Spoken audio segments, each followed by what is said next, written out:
میرے پاکستانیوں، آج میں ایک آپ کے سامنے یہ ہنگامی جو میڈیا ٹاک کرنے لگا ہوں، یہ ایک ایسی خوفناک اور دردناک اور تکلیف دہ چیز ہے کہ میں سمجھا یہ انتظار نہیں کر سکتی کل کے لیے۔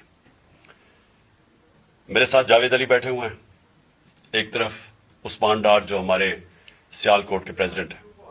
میں ذرا اب آپ کو صرف بتانا چاہتا ہوں کہ یہاں ہو کیا رہا ہے اس ملک میں۔ میں اپنی قوم کو آگاہ کرنا چاہتا ہوں کہ پاکستان کو کس طرح ایک بنانا ریپبلک بنا دیا گیا ہے۔ نہ یہاں کوئی قانون کی فکر ہے طاقتور کو، نہ ان کو فکر ہے اپنے آئین کی۔ ہمارا جو آئین ہے اس کا آرٹیکل 14 وہ واضح طور پہ کہتا ہے کہ ہر انسان کی عزت کی حفاظت کی جائے گی، ہر انسان کی ڈگنیٹی کو پروٹیکٹ کیا جائے گا۔ یہ ہمارا آئین ہمیں حق دیتا ہے۔ لیکن جو یہ جاوید علی سے ہوا، یہ میں اس کے منہ سے آپ کو سننا چاہیے کہ اس انسان سے ہوا کیا۔ اور میں اس کے بعد آپ کو بتاؤں گا یہ جب ختم کر دیں گے کہ یہ جاوید علی تو ایک آدمی ہے جو سامنے آ گیا ہے۔ یہاں اتنے لوگوں کو انہوں نے جب سے ہماری گورنمنٹ گئی ہے اس طرح کے بیان دلوانے کی کوشش کی کہ یا ہمارے MPs MNAs جو تکڑے وزیر ہیں ان کے خلاف دو، یا ان کے اوپر ویڈیو فلم بنا دو، یا بلیک میل کرنے کے لیے ان کی کوئی آڈیو ٹیپس کر دو، یا ان کے اوپر کوئی کرپشن کے کیسز بنا دو اور بلیک میل کرنے کے لیے۔ صرف ایک ان کا مقصد ہے کہ کسی طرح تحریک انصاف اور عمران خان کو کمزور کر کے ان چوروں کو پھر سے الیکشن جتا دیا جائے۔ اب میں جاوید علی کی انٹروڈکشن کروا دوں۔ ان کو عثمان ڈار نے جو کلاس 4 ہوتی ہے، جو کلاس 4 کی نوکری ہوتی ہے، وہ نوکری دلوائی سیالکوٹ میں۔ یہ خود بتائیں گے کہ ان کی نوکری ایک چوکیدار کی نوکری تھی۔ ان کو اٹھایا گیا، پولیس نے اٹھایا، اور اس کے بعد نامعلوم افراد نے اٹھایا، اور اب ان سے پوچھیں، ان کی زبانی پوچھیں کہ ان سے کیا گیا۔ پھر میں واپس آتا ہوں آپ کے پاس۔ بولو جاوید۔ السلام علیکم جی، میرا نام جاوید علی ہے۔ میں چوکیدار کی نوکری کرتا ہوں ایجوکیشن ڈپارٹمنٹ میں۔ تو مجھے ادھر بلایا جاتا ہے کال کر کے کہ آپ آئیں ادھر اور آپ سیلری اپلائی کریں اور آپ کو جو ہے نا آپ کی سیلری ملے۔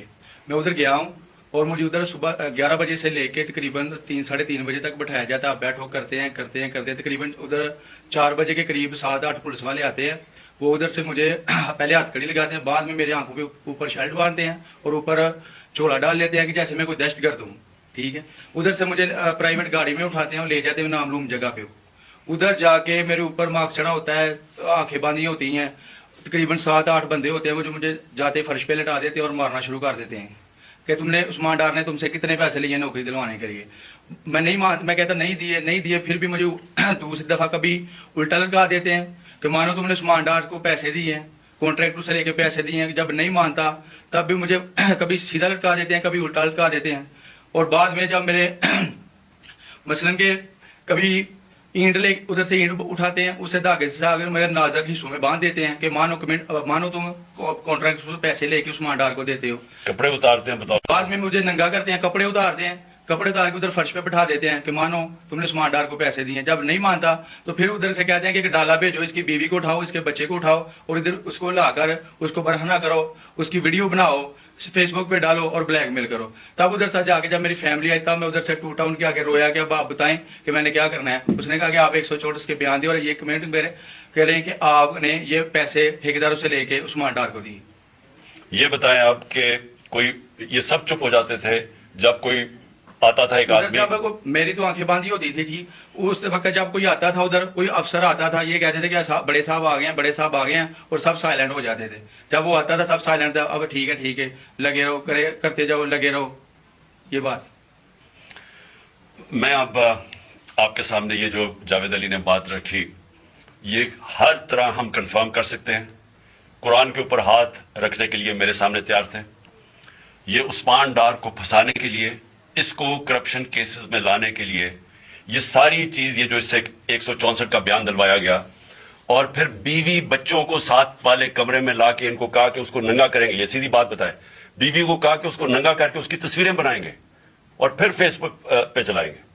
میں آج اپنی بڑے رسپیکٹ سے میں اپنی عدلیہ سے، میں اپنی چیف جسٹس صاحب سے کہنا چاہتا ہوں کہ دیکھیں، میں اب سے نہیں، جب سے ہماری حکومت گئی ہے میں تب سے کہتا رہا ہوں کہ ہمارے بنیادی حقوق کی حفاظت کون کرے گا؟ شہباز گل کو اٹھایا، اس کو ٹارچر کیا گیا، اس کو ننگا کیا گیا، اس کو لٹکایا گیا اوپر، اس کو مارا گیا، اس سے بیان دلوا رہے تھے کہ عمران خان کے خلاف سٹیٹمنٹ دو، جو اس کو کہہ رہے تھے عثمان ڈار کے خلاف سٹیٹمنٹ دو. اس کو میں تب بھی میں نے صرف ایک میرے منہ سے نکل گئی اور مجھ سے میں نکل گئی کہ ہم جس جج نے ان کو ریمانڈ دلوایا تھا واپس شہباز گل کو واپس جیل میں، جب وہ ٹارچر ہوا تھا تو میں نے کہا قانونی کارروائی کریں گے. میرے اوپر کنٹمپٹ نوٹس کیا گیا، لیکن کوئی کسی نے ایک کسٹوڈیل ٹارچر ساری دنیا کے اندر منع ہے، کسٹوڈیل ٹارچر کے اوپر کچھ نہیں ہوا. پھر اعظم سواتی کو اٹھایا گیا اور ساری قوم کے سامنے جو اعظم سواتی نے اپنے زبان سے بتایا کہ اسے کیا گیا ایک ٹویٹ کے اوپر، اس کا صرف ایک ٹویٹ کر دی تھی اس نے کہ NRO2 باجوہ نے دیا، جو سب قوم جانتی ہے. اس کے اوپر جو اس سے کیا گیا، پھر ویڈیو بھیجی گئی اس کی بیوی اور اس کی بیٹی کو. ایسی چیزیں اس ملک کی تاریخ میں کبھی نہیں ہوئی، یا میں تو نہیں کبھی سنی تھی ایسی چیزیں. شاید دہشت گردوں سے ہوتی ہوں، شاید کوئی باہر کے جاسوسوں سے ہوتی ہو، غداروں سے، لیکن اپنے شہریوں کو اس طرح کرنا اس ملک کی تاریخ میں کبھی نہیں ہوا. میں نے جب مجھے گولیاں لگی، میں نے تب چیف جسٹس صاحب کو پہلے مخاطب ہوا. میں نے کہا دیکھیں، جنہوں نے مجھے یہ قتل کرنے کی کوشش کیا وہ سارے اقتدار میں بیٹھے ہوئے ہیں.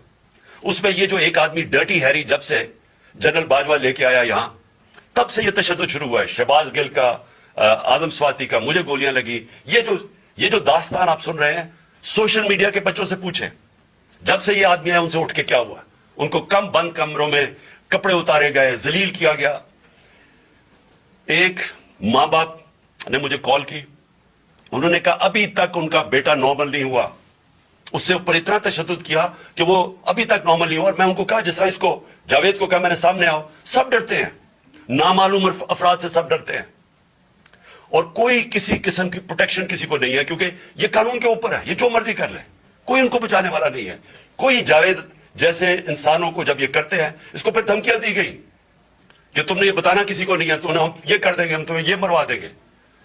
تو یہ اس ملک کی ہمارے پاس تو ایک ہی راستہ ہے. اور مجھے پتا ہے کہ عدلیہ کے اوپر پورا اٹیک ہے، یہ مافیا کا. یہ پولیٹیشین نہیں ہے، یہ مافیا ہے جو ٹیپیں بناتا ہے ججز کی، جو ہر قسم کی بلیک میل کرتا ہے. انٹیریئر منسٹر ٹیپ چلا رہا ہے کسی کی، یہ بالکل غیر قانونی چیز ہے. وہ جج کی ٹیپ چلا رہا ہے، وہ اس کی مریم وہ ٹیپ چلا رہی ہے کسی ارشد ملک جج کی، کبھی ثاقب نثار کی ٹیپ چل رہی ہے. یہ کسی مہذب معاشرے میں یہ چیزیں نہیں ہوتی. یہ کنٹرول کے لیے، عدلیہ کو کنٹرول کے لیے صرف یہ سارے حربے استعمال کیے جا رہے ہیں. میں آج اس پلیٹ فارم سے اپنے چیف جسٹس اور اپنی ہائر جوڈیشری کو امید تو صرف آپ سے رہ گئی ہے. اس وقت جو جس طرح کا ظلم کیا جا رہا ہے، یہ نامعلوم افراد جو کر رہے ہیں اس ملک کے ساتھ، اور خاص طور پہ جو ڈرٹی ہیریا ہے، میری ساری انہوں نے، یہ کیسے ہو سکتا ہے کہ میری جو ساری JIT کی رپورٹ تھی، جو انہوں نے فورینسک ایویڈنس جمع کی ہوئی تھی، وہ ساری ختم کر دی ہے. ان 4 آفیسرز کو پھر اوپر بٹھا دیا جن کے اوپر پروسیکیوٹر جنرل نے کہا تھا کہ انہوں نے میری JIT کی ایویڈنس سیبوٹاج کرنے کی کوشش کی. اس نے ٹیررزم کورٹ کو بتایا ہے، ان کو واپس لا کے اوپر بٹھا دیا. یعنی اس سے انصاف ملے گا، ساری ایویڈنس ختم کر دی ہے. تو ہمیں کدھر جائیں گے آپ؟ میری ریکویسٹ ہے چیف جسٹس صاحب، یہ جاوید علی کی، اس کے اوپر سوٹ موٹو ایکشن لیں، پتہ چلائیں کہ یہ کون لوگ ہیں. اور اوپر سے اس نے نامعلوم افراد نے اسے سنا کہتے ہوئے کہ پولیس کے اوپر سارا الزام لگانا، پولیس کو پنچنگ بیگ بنانا اور کچھ نہ کہنا، نہیں تو آپ تمہیں یہ کر دیں گے، مار دیں گے. دیکھیں جی، وقت آ گیا ہے. میں اپنی جوڈیشری سے یہ کہنا چاہتا ہوں کہ یہ جو بھی آپ کا سب سے بڑی جوڈیشری کی سب سے بڑی ذمہ داری ہمارے بنیادی حقوق کی حفاظت کرنا ہے. یہاں جس طرح یہ رجیم چینج کے بعد جس طرح بنیادی حقوق ختم کیے گئے ہیں، لوگوں کو لاوارث چھوڑ دیا ہے، سمجھ نہیں ہے لوگ جائیں کدھر انصاف کے لیے. ہم نے ایک پرامن احتجاج جیل بھرو تحریک شروع کی. جو لوگوں کو اٹھا کے لے کے جا رہے ہیں، ان کو کپڑے نہیں دے رہے ہیں، ان کو دور دور لے گئے ہیں، کسی کو اٹک ڈرانے دھمکانے سے خوف پھیلا رہے ہیں. ایک طرف ایک پرامن احتجاج تاکہ ملک میں نقصان نہ پہنچے. اب ہماری قوم آگے مشکل میں ہے، مہنگائی میں ڈوب گئی. کبھی پاکستان کی تاریخ میں 41% مہنگائی انفلیشن نہیں ہوئی. چھوڑ کے گئے تھے 12% تھی، آج 41% ہے. ہم اس کے احتجاج کریں کہ چوروں پر بٹھا دیا، NRO مل گیا ہے. پکڑ کے یہ حالات ہوتا ہے, سب کو ڈرانا دھمکانا, جرنلسٹ کو, صحافیوں کو, ٹی وی چینلز کو. تو میں صرف چیف جسٹس صاحب اور آپ اپنے سپریم کورٹ سے آج خاص درخواست کرتا ہوں کہ یہ جاوید علی کی کہانی سنیں, پوچھیں کون ذمہ دار ہے, کہیں تو لائن ڈرا کریں کہ اب تو ان کو خوف تو ہو کہ کوئی کھڑا ہے ان کے لیے, عوام کے لیے, عوام کے ساتھ کھڑا ہے, کوئی تو ایکشن لیں تاکہ عوام کو کوئی حوصلہ ہو کہ ہماری عدلیہ ہمیں بچائے گی. کون بچائے گا جاوید؟ سوچیں کہ بیوی بچوں کو ساتھ والے کمرے میں جا کے کہتے ہیں اس کو ننگا کر کے ہم اس کی تصویریں بنائیں گے. یہ کون سے معاشرے میں ہوتا ہے؟ یہ کون, یہ کوئی غدار ہے؟ کوئی ایک چوکی دار کی کلاس 4 کی نوکری کر رہا ہے, اس سے اٹھا کے یہ کیا کہ جی اس کے خلاف ایویڈنس دے کہ وہ دیکھیے جی کتنا آپ نے اس کے لیے کتنی پتہ نہیں کدھر سے اس نے کلاس 4 کے چوکی دار نے پتہ نہیں کیسے پیسے بنا کے دے رہے تھے اس کو, لیکن کوئی ایویڈنس مل جائے تاکہ کسی طرح تحریک انصاف کا جو سیال کوٹ کا ہمارا ڈسٹرکٹ کا پریزیڈنٹ ہے اس کو کسی طرح گندا کیا جائے اور اس کو کسی طرح نااہل کیا جائے, کسی طرح اینٹی کرپشن میں آ جائے. اور یہ ہے پنجاب کی جو انہوں نے کیئر ٹیکر گورنمنٹ, یہ جو ایک بددیانتدار ایک میں اس کا نام مجھے سمجھ نہیں آتا کہ ایسا گھٹیا چیف الیکشن کمیشن اس ملک کی تاریخ میں نہیں آیا کہ شرم نہیں آئی کہ نیوٹرل کیئر ٹیکر یہ حرکتیں کرتا ہے. یہ نیوٹرل کیئر ٹیکر کے نیچے ہو رہا ہے.